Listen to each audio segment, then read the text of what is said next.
Well, I expect to be bombing because I think that's a better attitude to go in with, but we're ready to go.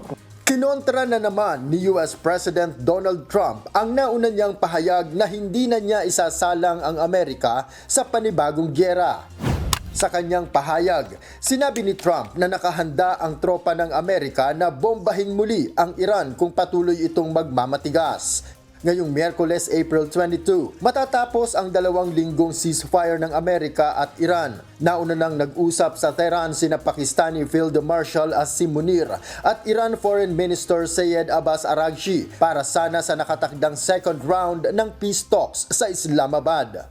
Subalit malinaw na bigo ang Pakistan na kumbinsihin ang Iran dahil nanindigan itong hindi sila makikiharap na muli sa US. Katwiran ng Iran, pabago-bago ang naratibo ng US na ang layon lang naman ay mapasuko sila at mapasunod. Ayon kay Iranian President Masoud Pezeshkian, hindi seryoso ang US sa pakikipagkasundo dahil gumagawa umano ng gulo gaya ng pagharang at pag-hostage sa mga tankers para mabaling sa kanila ang Sisi at ang Iran ang madiin. ترورها رو میزنه تو سایتش میگه من اینا رو ترور خواهم کرد. بعد آمریکا و اینا میشینن میگن ایران مرکز تروریستاست. حقوق بشر خاموش، سازمان ملل خفته است. حالا گاهن یه اعتراضی میکنن، مگه با اعتراض مشکل حل میشه؟ کجاست این قوانین بین المللی که اینا ازش حرف میزدن؟ Dagdag pa sa ikinadismaya ng Iran ang pagharang at pag-hostage ng US sa mga tanker na nakaugnay sa kanila gaya ng MT Tuska at MT Tiffany. Ayon kay Araghchi, paglabag sa ceasefire ang ginawang blockading ng US. Aniya, handa silang harapin ang nasabing pambubuli.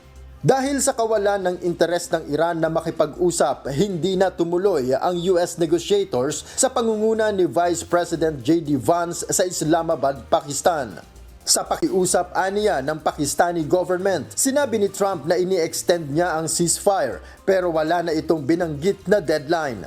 Aniya, ang extended ceasefire ay tatagal hanggat makapagdesisyon ang Iran at makabuo ng isang unified proposal.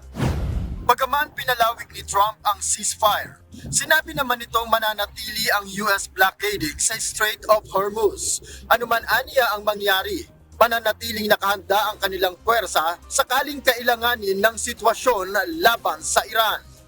Noel Poliarco, UNTV News and Rescue, Canada. Diyos ang aming sandigan, serbisyo publiko ang aming pinahahalagahan.